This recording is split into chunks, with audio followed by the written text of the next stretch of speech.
Doctor N Vinay ಹೆಗ್ಡೆಯವರ ಅವರಿಗೆ ಶ್ರದ್ಧಾಂಜಲಿ ಮತ್ತು ನಮನ ಸಲ್ಲಿಸುವಂಥ ಈ ಕಾರ್ಯಕ್ರಮದಲ್ಲಿ ನಾವು ಸೇರಿದ್ದೇವೆ.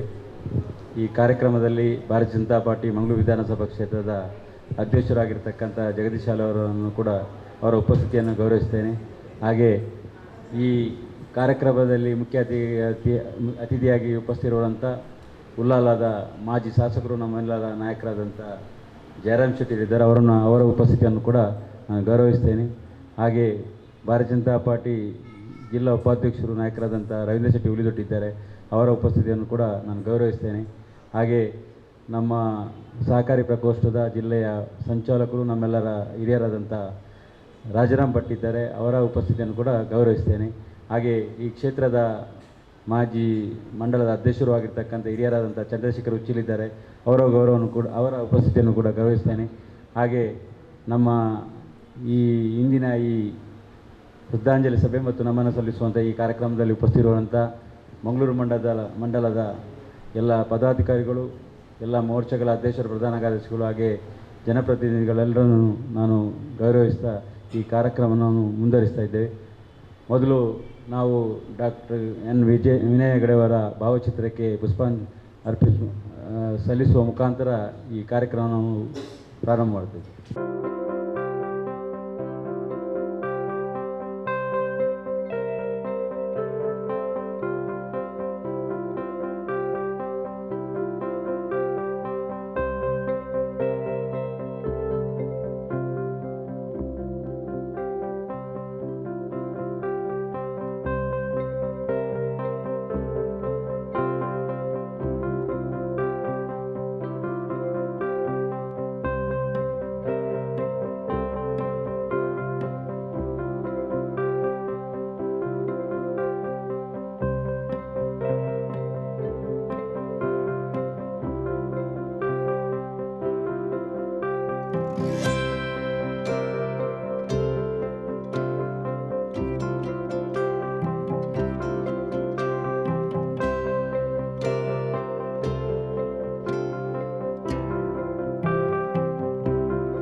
ಜಯರಾಮ್ ಶೆಟ್ಟಿ ಅವರು ಡಾಕ್ಟರ್ ವಿನಯ್ ಹೆಗ್ಡೆಯವರ ಈ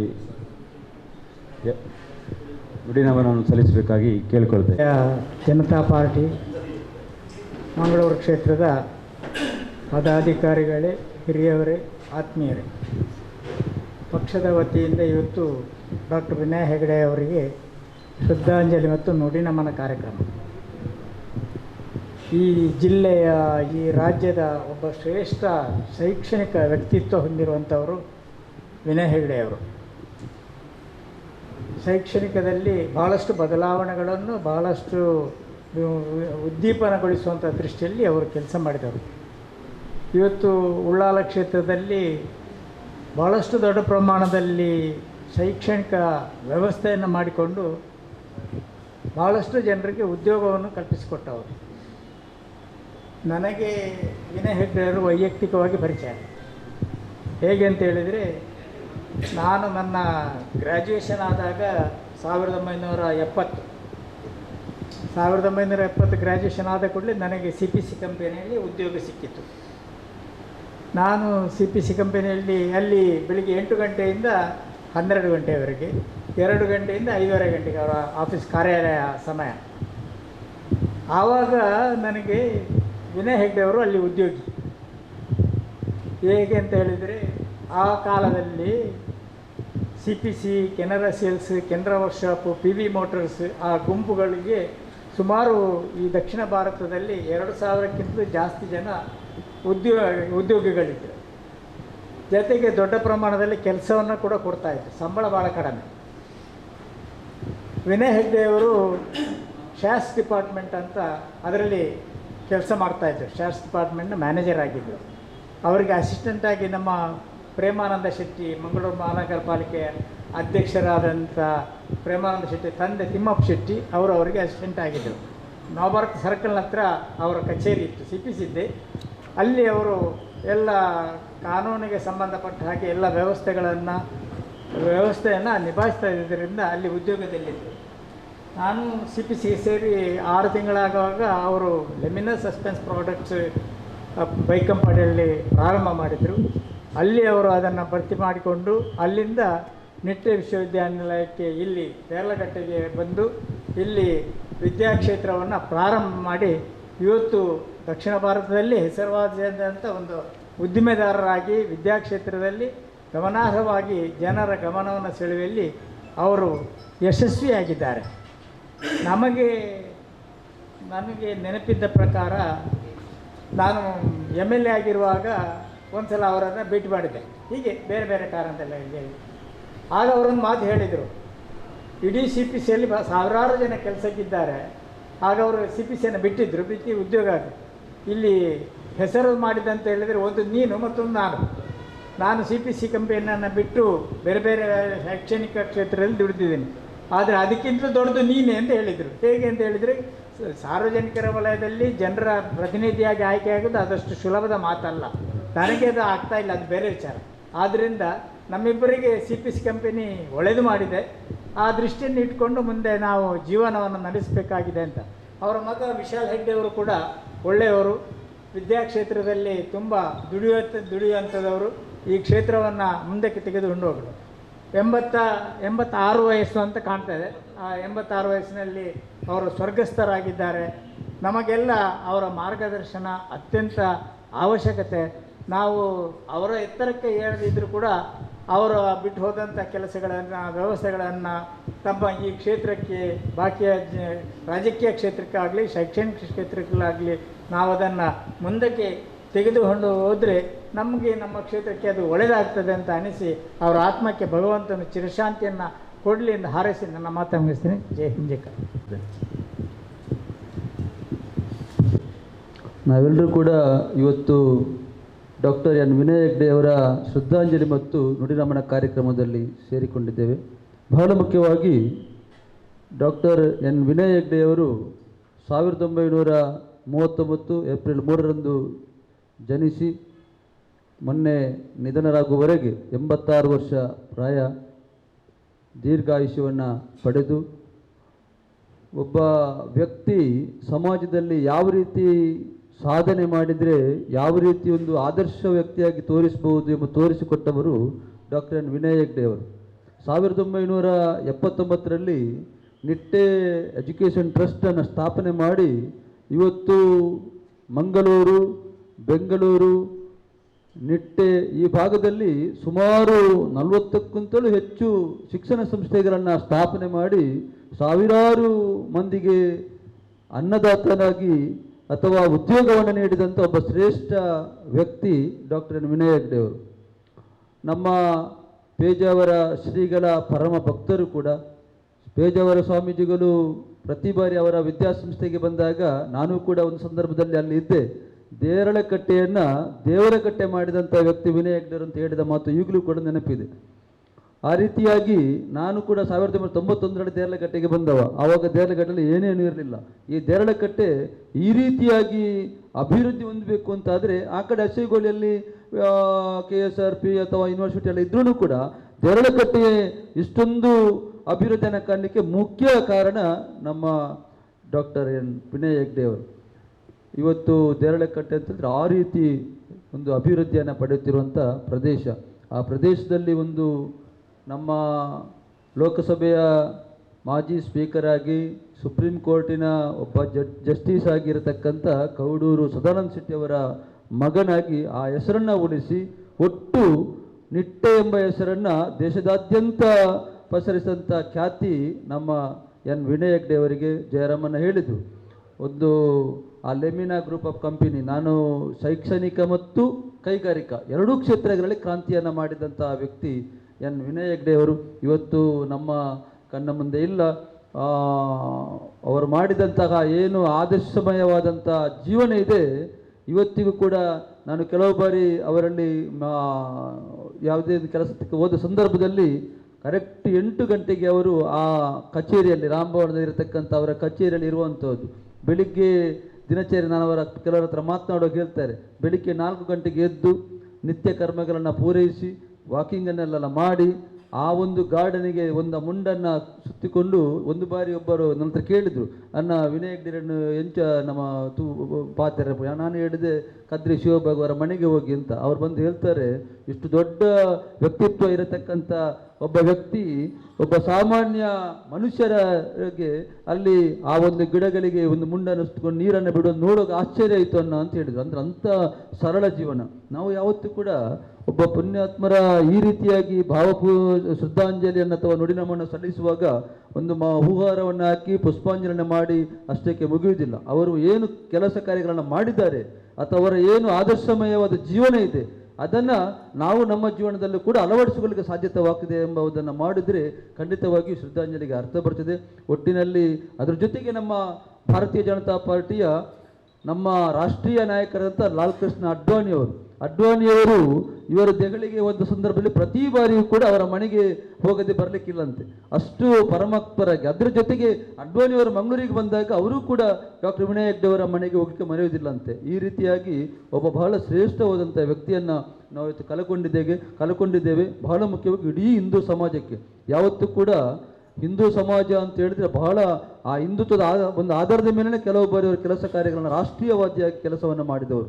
ಇವತ್ತು ಅಯೋಧ್ಯೆಯಲ್ಲಿ ಶ್ರೀರಾಮ ಮಂದಿರದ ಶ್ರೀರಾಮಲಲ್ಲನ ಮೂರ್ತಿ ಪ್ರತಿಷ್ಠಾಪನೆ ಆಗುವ ಸಂದರ್ಭದಲ್ಲಿ ಅವರಿಗೆ VIP ಆಮಂತ್ರಣವಿತ್ತು. ಆದರೂ ಕೂಡ ಆ ಸಂದರ್ಭದಲ್ಲಿ ಅವರಿಗೆ ಯಾವುದೇ ಕಾರಣ ಅಂತ ಹೋಗ್ಲಿಕ್ಕೆ ಆಗಲಿಲ್ಲ. ಆದರೆ ಮರಣವಾಗುವಂಥ 3 ದಿವಸದ ಹಿಂದೆ ಅವರು ಆ ಕ್ಷೇತ್ರಕ್ಕೆ ಹೋಗಿ ಅಲ್ಲಿ ಹೇಳ್ತಾರಂತೆ, ಪೇಜಾವರ ಈಗಿನ ಸ್ವಾಮೀಜಿಗಳ ನನ್ನ ಜೀವನ ಪಾವನವಾಯಿತು ಅಂತ ಒಬ್ಬ ವಿನಯ್ ಹೆಗ್ಡೆ ಅವರು ಅಲ್ಲಿ ಅವರ ಆ ಒಂದು ದೇವರ ಪಾದ ಸೇರುವಂಥದ್ದನ್ನು ಕೇಳಿದಾಗ ನಮಗೆ ಬಹಳ ಒಂದು ಆಘಾತ ಆಗ್ತದೆ. ಅಂತೂ ಒಬ್ಬ ಶ್ರೇಷ್ಠ ವ್ಯಕ್ತಿಯನ್ನು ನಾವು ಈ ಸಮಾಜ ಕಲ್ಕೊಂಡಂತಾಗಿದೆ. ಇಡೀ ಸಮಾಜಕ್ಕೆ ಬಹಳ ಒಂದು ನಷ್ಟ ಆಗಿದೆ. ಇವತ್ತು ಇಡೀ ಜನ ಕೊಂಡಾಡುವ ರೀತಿಯಲ್ಲಿ ಅವರ ಕೆಲಸ ಕಾರ್ಯಗಳನ್ನು ಮಾಡಿದ್ದಾರೆ. ನಾವಿಷ್ಟೇ ದೇವರಲ್ಲಿ ಪ್ರಾರ್ಥನೆಯನ್ನು ಮಾಡ್ತೀವಿ, ಅವರ ಆ ಒಂದು ಆತ್ಮಕ್ಕೆ ಶ್ರೀ ದೇವರು ಚಿರಶಾಂತಿಯನ್ನು ಕರುಣಿಸಲಿ. ಅವರ ಆ ಕುಟುಂಬ ವರ್ಗದವರಿಗೆ, ಅವರ ಮಡದಿ ಸುಜಾತ ಹೆಗ್ಡೆ ಅವರಿಗೆ, ಮಗಳು ನಮ್ಮ ವಿಶಾಲ್ ಹೆಗ್ಡೆ ಅವರಿಗೆ ಮತ್ತು ಅವರೆಲ್ಲ ಮನೆಯವರಿಗೆ ಆ ದುಃಖವನ್ನು ಸಹಿಸ್ತಕ್ಕಂಥ ಆ ಶಕ್ತಿಯನ್ನು ಭಗವಂತ ಕೊಡಲಿ ಅಂತ ಈ ಸಂದರ್ಭದಲ್ಲಿ ದೇವರಲ್ಲಿ ಪ್ರಾರ್ಥನೆಯನ್ನು ಮಾಡ್ತಾ ಮತ್ತೊಮ್ಮೆ ಭಾವಪೂರ್ಣ ಶ್ರದ್ಧಾಂಜಲಿಯನ್ನು ಡಾಕ್ಟರ್ ವಿನಯ್ ಹೆಗ್ಡೆಗೆ ಅರ್ಪಿಸ್ತಾ ನನ್ನ ನೋಟಿನಮನವನ್ನು ನಿಲ್ಲಿಸ್ತೇನೆ. ಸರ್ಕಾರಿ ರಂಗದ ಹಿರಿಯರು ಹಾಗೂ ಪಕ್ಷದ ಪ್ರಮುಖರಾದಂಥ ರಾಜಾರಾಮ್ ಭಟ್ರವರು ನುಡಿನಮನ ಸಲ್ಲಿಸಬೇಕಂತ ಕೇಳ್ಕೊಳ್ತಿದ್ದೇನೆ. ಜಾತಸ್ಯ ಮರಣಂ ಧ್ರುವಂ ಅಂತ, ಹುಟ್ಟಿದವನು ಒಂದಲ್ಲ ಒಂದು ದಿವಸ ಈ ಲೋಕವನ್ನು ಬಿಟ್ಟು ಮುಂದಿನ ಲೋಕಕ್ಕೆ ತೆರಳಬೇಕಾದ್ದು ಜೀವನ ಧರ್ಮ. ಆದರೆ ಈ ಹುಟ್ಟು ಮತ್ತು ಸಾವುಗಳ ಮಧ್ಯೆ ಆ ವ್ಯಕ್ತಿ ಏನು ಸಾಧನೆ ಮಾಡಿದ್ದಾನೆ ಅಂತ ಅನ್ನೋದು ಸಮಾಜಕ್ಕೆ ಆದರ್ಶ ಅಂತ ಕಂಡು ಬಂದರೆ ಅವರು ನಮಗೆ ಪ್ರಾತಸ್ಮರಣೀಯರು ಅಂತಲೂ ಹೇಳಿದ್ದಾರೆ. ಬಹುಶಃ ವಿನಯ್ ಹೆಗ್ಡೆಯವರು ಆ ಸಾಲಿಗೆ ಸೇರ್ತಾರೆ. ಶಿಕ್ಷಣ ಕ್ಷೇತ್ರದ ಅಪಾರವಾದ ಅವರ ಸಾಧನೆ, ಔದ್ಯೋಗಿಕವಾಗಿ ಅವರು ಮಾಡಿದಂತಹ ಅದ್ಭುತವಾದ ಕಾರ್ಯಪ್ರಗತಿ, ಇದೆರಡು ನಮ್ಮ ಸಮಾಜಕ್ಕೆ ಯುವಕರಿಗೆ ಒಂದು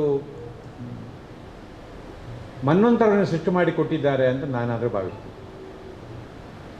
ನಾನು ಜಯರಾಮ್ ಶೆಟ್ಟರು CPC ಕಂಪನಿಗೆ ಕೆಲಸಕ್ಕೆ ಹೋಗ್ತಾ ಇದ್ದಾಗ ಅವರ ಮೇಲೆ ಭಾರಿ ಸಿಟ್ಟಿತ್ತು ನನಗೆ, ಜಯರಾಮ್ ಶೆಟ್ಟರ ಮೇಲೆ. ನಾವು ಮುಡಿಪಿನಿಂದ ಬಸ್ಸಲ್ಲಿ ನಿಂತು ನೇತಾಡ್ಕೊಂಡು ಬರೋದು. ಜಯರಾಮ್ ಶೆಟ್ಟರು ಬಸ್ ಹತ್ತಿಗಳು 150 ಜನ ಅವರು ಸೀಟ್ ಬಿಟ್ಟು ಕೊಡೋರು. ನನಗೆ ಆಗ ಅವ್ರ ಕಾರಣ ನಂಜಾಗ್ತಾಯಿತ್ತು. ಮುಂದೆ ಅನ್ನಿಸ್ತು ನನಗೆ, ಅವರು MLA ಆದಾಗ ಬಹುಶಃ ಜನ ಇದಕ್ಕೆ ಅವರಿಗೆ ಗೌರವ ಕೊಟ್ಟಿದ್ದಾರೆ ಅಂತ. ಅಂಥ ಸ್ಥಿತಿ ಇವತ್ತು ವಿನಯ್ ಹೆಗ್ಡೆ ಅವರಿಗೆ ಬಂದಿದೆ. ಜಯರಾಮ್ ಶೆಟ್ಟರಿಗೆ ಬಸ್ಸಲ್ಲಿ 50 ಜನ ಸೀಟ್ ಕೊಟ್ಟಿದ್ದರೆ ಇವತ್ತು ಇಡೀ ಭಾರತ ದೇಶದ ಶೈಕ್ಷಣಿಕ ಕ್ಷೇತ್ರದಲ್ಲಿ ವಿನಯ್ ಹೆಗ್ಡೆ ಅವರಿಗೆ ಅದು ಮೊದಲನೇ ಸ್ಥಾನ. ಯಾವುದೇ ಎಡರು ತೊಡರುಗಳು ಬಂದರೂ ಕೂಡ, ಯಾರ ವಿರೋಧಗಳು ಬಂದರೂ ಕೂಡ, ಯಾವ ಕಾಂಪಿಟೀಷನ್ ಇದ್ದರೂ ಕೂಡ ಅದೆಲ್ಲವೂ ಕೂಡ ಮೆಟ್ಟಿ ನಿಂತು ಸ್ವಯಮೇವ ಮೃಗೇಂದ್ರತ ಅಂತ ಬಾಳಿದವರು ವಿನಯ್ ಹೆಗಡೆ. ವಿನಯ್ ಹೆಗಡೆಯವರ ಜೀವನ ನಮ್ಮ ಮಕ್ಕಳಿಗೆ ಅದು ಆದರ್ಶ.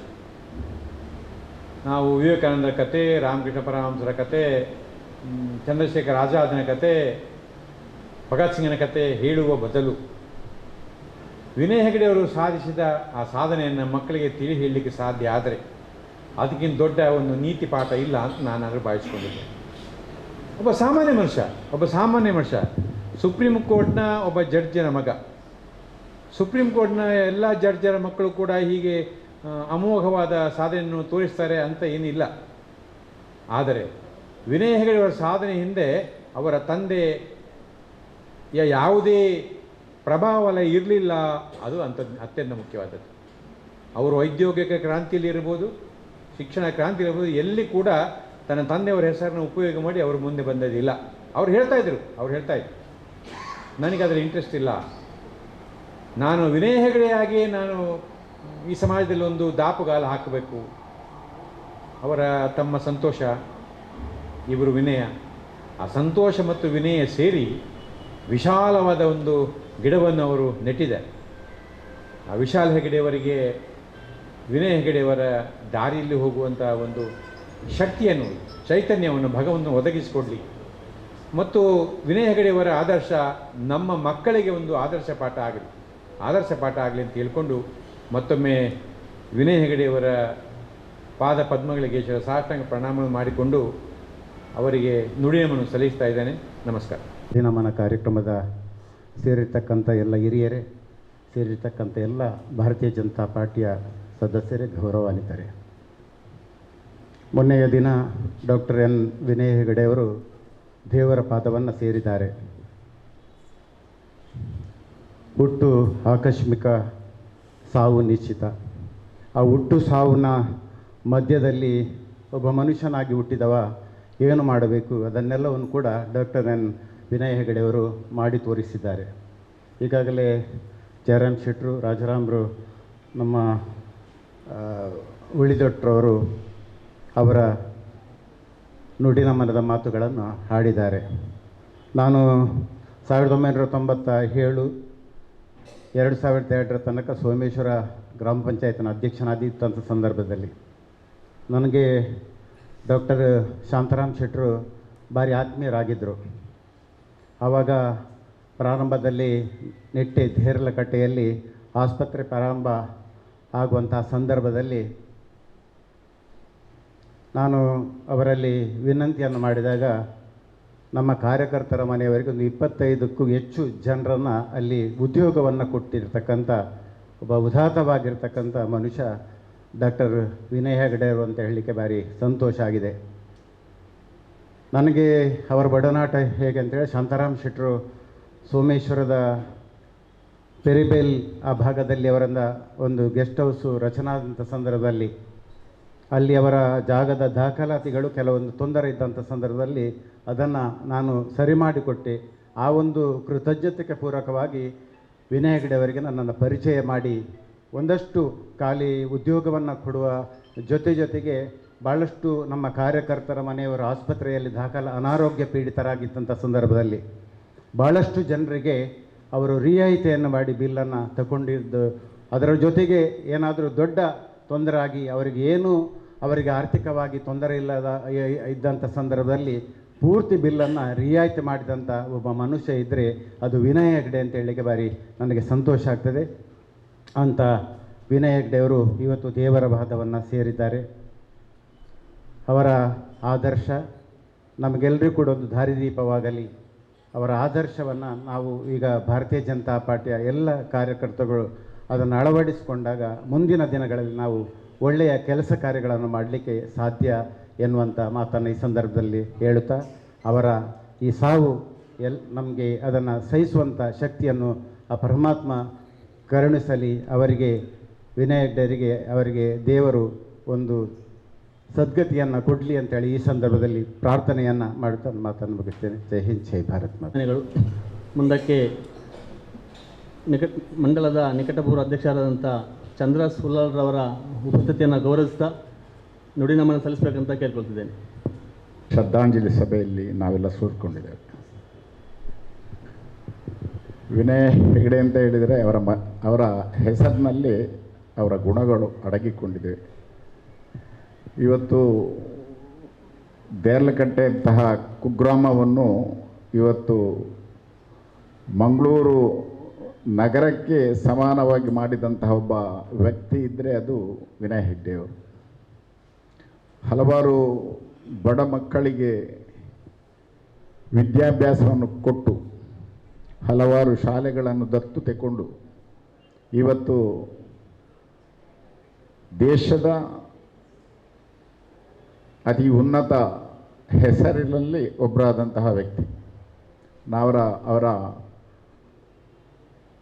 ಮಾರ್ಗದರ್ಶನವನ್ನು ನಾವೆಲ್ಲರೂ ಅರಿತುಕೊಳ್ಬೇಕು, ಮೈಗೂಡಿಸ್ಕೊಳ್ಬೇಕು. ಒಬ್ಬ ಬಹಳ ಸಾಧು ಸ್ವಭಾವದವರು. ಅವರಲ್ಲಿ ಎಷ್ಟೇ ಶ್ರೀಮಂತೆ ಇದ್ದರೂ, ಎಷ್ಟೇ ಬಡವ ಹೋದರೂ ಹೆಗಲಿಗೆ ಕೈ ಹಾಕಿ ಮಾತಾಡುವಂಥ ಒಬ್ಬ ವ್ಯಕ್ತಿ ಇದ್ದರೆ ಅದು ವಿನಯ್ ಹೆಗ್ಡೆ ಅಂತ ನಾನು ಹೇಳ್ಬಿಡ್ತೀನಿ. ಅವರು ಇವತ್ತು ನಮ್ಮನ್ನೆಲ್ಲ ಬಿಟ್ಟು ಪರಮಾತ್ಮನ ಪಾದವನ್ನು ಸೇರಿಕೊಂಡಿದ್ದಾರೆ. ಅವರ ಮನೆಯವರಿಗೆಲ್ಲರಿಗೂ ಅವರನ್ನು ಕಳಕೊಂಡಂತಹ ಆ ದುಃಖವನ್ನು ಭರಿಸುವಂತಹ ಶಕ್ತಿ ಆ ಪರಮಾತ್ಮನ ಕೊಡಲಿ ಅಂತ ನಾನು ಪರಮಾತ್ಮನ ಬೇಡಿಕೊಂಡು ನನ್ನ ಮಾತನ್ನು ಮುಗಿಸ್ತಾ ಇದ್ದೀನಿ. ನಿಟ್ಟೆ ಸಮೂಹ ಸಂಸ್ಥೆಗಳ ಸಂಸ್ಥಾಪಕರು ಆದಂತಹ ವಿನಯ್ ಹೆಗ್ಡೆ ಅವರು ಶಿಕ್ಷಣ ಕ್ಷೇತ್ರದಲ್ಲಿ ಒಂದು ಅಭೂತಪೂರ್ವ ಸಾಧನೆಯನ್ನು ಮಾಡಿದಂತಹ ಒಬ್ಬ ಧೀಮಂತ ವ್ಯಕ್ತಿ ಅಂತ ಹೇಳಲಿಕ್ಕೆ ನಾನು ಈ ಸಮಯದಲ್ಲಿ ಇಚ್ಛೆ ಪಡುತ್ತೇನೆ. ವಿನಯ್ ಹೆಗ್ಡೆ ಅವರು ಯೌವನಾವಸ್ಥೆಯಲ್ಲಿ ಇರುವಾಗ ಅವರ ತಂದೆ ಒಂದು ಮಾತು ಹೇಳಿದ್ರಂತೆ, ಮುಂದಕ್ಕೆ ಜೀವನವನ್ನು ಯಾವ ರೀತಿ ನಡೆಸ್ತಾನೆ ಅನ್ನೋ ಒಂದು ಭರವಸೆ ನನಗಿಲ್ಲ, ಸಮಾಜದಲ್ಲಿ ಏನಾಗ್ತಾನೆ ಅನ್ನೋದು ನನಗೆ ದೊಡ್ಡ ಸಂಶಯ ಉಂಟು ಅಂತ ಹೇಳಿದ್ರಂತೆ. ಆ ಮಾತಿಗೆ ಎಷ್ಟು ಅಪವಾದ ಅಂದರೆ ಅದೇ ವಿನಯ್ ಹೆಗ್ಡೆ ಅವರು ಇವತ್ತು ನಮ್ಮ ದೇಶದಲ್ಲೇ ಒಂದು ಒಳ್ಳೆಯ ಒಂದು ಹೆಸರನ್ನು ತಂದುಕೊಂಡಂಥ ಧೀಮಂತ ವ್ಯಕ್ತಿ ಅಂತ ಹೇಳಲಿಕ್ಕೆ ನಾನು ತುಂಬ ಖುಷಿ ಪಡ್ತಾ ಇದ್ದೇನೆ. ಶಿಕ್ಷಣ ಕ್ಷೇತ್ರದಲ್ಲಿ ಆಮೂಲಾಗ್ರ ಸಾಧನೆಯನ್ನು ಮಾಡಿ ಲೆಮಿನ ಸಂಸ್ಥೆಯನ್ನು ಕಟ್ಟಿ ಬೆಳೆಸಿ ಆಮೇಲೆ ದೇರಳಗಟ್ಟೆಯ ಆ ಒಂದು ನಿರ್ಜನ ಪ್ರದೇಶದಲ್ಲಿ ಆ ಸಮಯದಲ್ಲಿ ಹೆಚ್ಚಿನ ಅಂಶ ಒಂದು ಸೆನ್ಸ್ಗೆ 2,000 ರೂಪಾಯಿಯ ಹತ್ತಿರ ಇರ್ಬೋದು, 1,000 2,000 5,000 ಅಂಥ ಒಂದು ಕ್ಷೇತ್ರದಲ್ಲಿ ಯಾವ ಧೈರ್ಯದಲ್ಲಿ ಬಂದು ಅಲ್ಲಿ ಅಷ್ಟು ದೊಡ್ಡ ಒಂದು ವಿದ್ಯಾಸಂಸ್ಥೆಯನ್ನು ಅವರು ಸ್ಥಾಪನೆ ಮಾಡಿದ್ದಾರೆ ಅಂತ 500 ರೂಪಾಯಿ ಯಾವ ಧೈರ್ಯದಲ್ಲಿ ಅಂತಹ ಕುಗ್ರಾಮದಲ್ಲಿ ಬಂದು ಆ ವಿದ್ಯಾಸಂಸ್ಥೆಯನ್ನು ಅವರು ಸ್ಥಾಪಿಸಿದ್ದಾರೆ ಅಂದರೆ ಅವರಲ್ಲಿರುವ ಆತ್ಮವಿಶ್ವಾಸ ಎಷ್ಟು ಅಂತ ಹೇಳಲಿಕ್ಕೆ ನಮಗೆ ತುಂಬ ಹೆಮ್ಮೆ ಆಗ್ತದೆ. ಅಂಥ 500 ರೂಪಾಯಿಯಲ್ಲಿ ಆ ಒಂದು ಜಾಗದಲ್ಲಿ ಕಟ್ಟಿದ ಆ ಒಂದು ವಿದ್ಯಾಸಂಸ್ಥೆಯ ಎದುರುಗಡೆ ಇವತ್ತು ಅದೇ ಜಾಗಕ್ಕೆ ಸೆನ್ಸಿಗೆ ನಾವು 20 ಲಕ್ಷ ರೇಟನ್ನು ಆ ಒಂದು ಮಾರ್ಕೆಟ್ನಲ್ಲಿ ಬರುವ ಹಾಗೆ ಮಾಡಿದಂತಹ 20-30 ಲಕ್ಷ ರೇಟನ್ನು ಸೆನ್ಸಿಗೆ ಬರುವಂಥ ಆ ಒಂದು ದರವನ್ನು ನಿಗದಿಪಡಿಸಿದಲ್ಲಿ ಮುಖ್ಯ ಒಂದು ಪಾತ್ರ ನಮ್ಮ ವಿನಯ್ ಹೆಗ್ಡೆ ಅವರದ್ದು. ಅವರ ವಿದ್ಯಾಸಂಸ್ಥೆ ಆದ ಮೇಲೆ ಅದೆಷ್ಟೋ ವಿದ್ಯಾಸಂಸ್ಥೆಗಳು ಅಲ್ಲಿ ಬಂದು ನೆಲೆಸಿ ಇವತ್ತು ಕೂಡ ನಮ್ಮ ರಾಜ್ಯದಲ್ಲಿ ಒಂದೇ ಭಾಗದಲ್ಲಿ ಸುಮಾರು 3-4 ಮೆಡಿಕಲ್ ಕಾಲೇಜುಗಳು ಕಾರ್ಯನಿರ್ವಹಿಸ್ತವೆ ಅಂದರೆ ಇದು ನಮ್ಮ ದೇರಳಗಟ್ಟೆ ಅಂತ ಹೇಳಲಿಕ್ಕೆ ನಮಗೆ ಹೆಮ್ಮೆ ಆಗ್ತಾ ಇದೆ. ಅಂಥ ವಿದ್ಯಾಸಂಸ್ಥೆಗಳನ್ನು ಬೆಳೆಸಿ ಅವರ ಆಸ್ಪತ್ರೆ ನಿಜವಾಗಿಯೂ ಅದು ಆಸ್ಪತ್ರೆ ವಿನಯ್ ಹೆಗ್ಡೆದ್ದಲ್ಲ, ನಮ್ಮ ಸಮಾಜದ ಬಡಬಗ್ಗರಿಗೆ, ನಮ್ಮ ಪಕ್ಷದ ಕಾರ್ಯಕರ್ತರಿಗೆ ಎಲ್ರಿಗೂ ಚಿಕಿತ್ಸೆಯಲ್ಲಿ ತುಂಬ ಸಹಾಯವನ್ನು ಮಾಡಿದಂತಹ ಒಂದು ಆಸ್ಪತ್ರೆ ಅಂತ ಹೇಳಲಿಕ್ಕೆ ನಮಗೆ ಹೆಮ್ಮೆ ಆಗ್ತಾಯಿದೆ. ಉದಾಹರಣೆಗಾಗಿ ನಮ್ಮ ಮೊನ್ನೆ ಮಂಜನಡಿಯಲ್ಲಿ ನಡೆದಂತಹ ಒಂದು ದುರ್ಘಟನೆಯಲ್ಲಿ ಒಂದು ನಮ್ಮ ಹೆಣ್ಣು ಮಗಳು ಹಾಗೆ ಅವರ ಮಾವ ಅವರ ಚಿಕಿತ್ಸೆಯ 30% ವೆಚ್ಚ ಮಾತ್ರ ಅವರಿಗೆ ಸರ್ಕಾರದಿಂದ ಬಂದಿದೆ. ಉಳಿದ 70% ವೆಚ್ಚವನ್ನು ಅವರೇ ತನ್ನ ಸಂಸ್ಥೆಯಿಂದ ತುಂಬಿಸಿ ಅವರಿಗೆ ಸೂಕ್ತವಾದ ಒಂದು ವೈದ್ಯಕೀಯ ನೆರವನ್ನು ನೀಡಿದಂತಹ ಧೀಮಂತ ವ್ಯಕ್ತಿ ಅಂತ ಹೇಳಲಿಕ್ಕೆ ನನಗೆ ತುಂಬ ಹೆಮ್ಮೆ ಆಗ್ತಾಯಿದೆ. ಇಷ್ಟರವರೆಗೆ ಅವರು ಎಲ್ಲಿ ಕೂಡ ನಮಗೆ ಕೂಡ ಹೇಳಲಿಲ್ಲ. ಮೊನ್ನೆ ಏನೋ ಒಂದು ಅಲ್ಲಿ ಹೇಳುವಾಗ ಹೀಗೆ ಹೇಳಿದರು, ನಾವು ಅದಕ್ಕೆ 70% ನಾವೇ ಭರಿಸಿದ್ದು, ಸರ್ಕಾರ ಏನು ಕೊಡಲಿಲ್ಲ ಅಂತ. ಅಂತಹ ಒಂದು ಒಳ್ಳೆಯ ವ್ಯಕ್ತಿ. ಪ್ರತಿಯೊಬ್ಬ ಯಾರು ಬಡ ರೋಗಿದ್ದಾನೋ ಅವನಿಗೆ ಕೇವಲ ಅವರ ಸ್ಟಾಫಿಗೆ ಒಂದು ರೈಟ್ಸ್ ಕೊಟ್ಟಿದ್ದರು, ಇಂಥ ಬಡವರಿಗೆ ಇಷ್ಟೆಷ್ಟು ಕಡಿಮೆ ಮಾಡಿದ್ದು. ಎಲ್ಲ ಬಡ ಕಾರ್ಮಿಕರಿಗೆ ನಾವು ಹೇಳಿದಾಗ ಸ್ಪಂದನೆಯನ್ನು ಮಾಡಿ ಒಳ್ಳೆಯ ಒಂದು ಚಿಕಿತ್ಸೆಯನ್ನು ಕೂಡ ನೀಡಿದ್ದಾರೆ. ಅದೇ ರೀತಿ ಅವರು ಭಾರತೀಯ ಜನತಾ ಪಕ್ಷದ ತತ್ವಾದರ್ಶವನ್ನು ತನ್ನ ಮೈಯಲ್ಲಿ ಮೈಗೂಡಿಸಿ ಇಷ್ಟರವರೆಗೆ ಪಕ್ಷದ ಯಾವುದೇ ಹುದ್ದೆಗೆ ಆಸೆ ಪಡದೆ ಅವರು ಕೆಲಸ ಮಾಡಿದ್ದಾರೆ. ಒಂದು ವೇಳೆ ಅವರು ಆ ಹುದ್ದೆಗೆ ಆಸೆ ಪಡುತ್ತಿದ್ದರೆ ಇವತ್ತು ರಾಷ್ಟ್ರೀಯ ಮಟ್ಟದ ನಮ್ಮ BJPಯ ಪಕ್ಷದ ಒಂದು ನಾಯಕರಾಗುತ್ತಿದ್ದಾರೆ ಅಂತ ಹೇಳಲಿಕ್ಕೆ ನಮಗೆ ತುಂಬ ಹೆಮ್ಮೆ ಆಗ್ತಿದೆ. ಅದೇ ರೀತಿ ನಮ್ಮ ಮುಡಿಪಿನಲ್ಲಿರುವಂತಹ ಶ್ರೀಕೃಷ್ಣ ಗೋವರ್ಧನಗಿರಿಯಲ್ಲಿರುವಂತಹ ಶ್ರೀಕೃಷ್ಣ ಧ್ಯಾನ ಕೇಂದ್ರದ ಒಂದು ಶ್ರೀಕೃಷ್ಣನ ಮಂದಿರವನ್ನು ಕಟ್ಟುವಾಗ ಡಾಕ್ಟರ್ ಮದನ್ ಮೋಹನ್ ನಾಯ್ಕರೊಟ್ಟಿಗೆ ಕೈ ಜೋಡಿಸಿ ಅವರಿಗೆ ಸ್ಫೂರ್ತಿಯನ್ನು ತುಂಬಿ ಆ ಒಂದು ಶ್ರೀಕೃಷ್ಣನ ಧ್ಯಾನ ಕೇಂದ್ರ ನಿರ್ಮಾಣವಾಗುವಲ್ಲಿ ಅದರ ಅಧ್ಯಕ್ಷರಾಗಿ ವಿನಯ್ ಹೆಗ್ಡೆ ಅವರು ಸಂಪೂರ್ಣ ಸಹಕಾರವನ್ನು ಕೊಟ್ಟು ಸುಂದರವಾದಂಥ ಆ ಶ್ರೀಕೃಷ್ಣ ಧ್ಯಾನ ಕೇಂದ್ರವನ್ನು ನಮ್ಮ ಭಾಗದಲ್ಲಿ ನಿರ್ಮಿಸಿದಂಥ ವ್ಯಕ್ತಿ. ಎಲ್ಲ ಮಟ್ಟದಲ್ಲಿ ನಮ್ಮೆಲ್ಲರಿಗೂ ಸಹಕಾರಿಯಾಗಿ ನಮ್ಮ ಕಾರ್ಯಕರ್ತರಿಗೆ ಉದ್ಯೋಗ ಆಗಿರ್ಬೋದು, ಇನ್ನಿತರ ಆಗಿರ್ಬೋದು, ಎಲ್ಲದರಲ್ಲೂ ನಮಗೆ ತುಂಬ ಶಕ್ತಿಯನ್ನು ಕೊಟ್ಟವರು. ಆ ಶಕ್ತಿಯನ್ನು ಕೊಟ್ಟಂಥ ಅವರ ಒಂದು ಕುಟುಂಬಕ್ಕೆ ಅವರ ಒಂದು ಅಗಲುವಿಕೆಯ ನೋವನ್ನು ಸಹಿಸುವಂಥ ಶಕ್ತಿಯನ್ನು ಕೊಡಲಿ, ಅವರ ಆತ್ಮಕ್ಕೆ ಆ ದೇವರು ಚಿರಶಾಂತಿಯನ್ನು ನೀಡಲಿ ಅಂತ ಆ ದೇವರಲ್ಲಿ ಪ್ರಾರ್ಥಿಸುತ್ತಾ ಅವರ ಆತ್ಮಕ್ಕೆ ನಾನು ನುಡಿ ನಮನವನ್ನು ಸಲ್ಲಿಸ್ತಾ ಇದ್ದೇನೆ.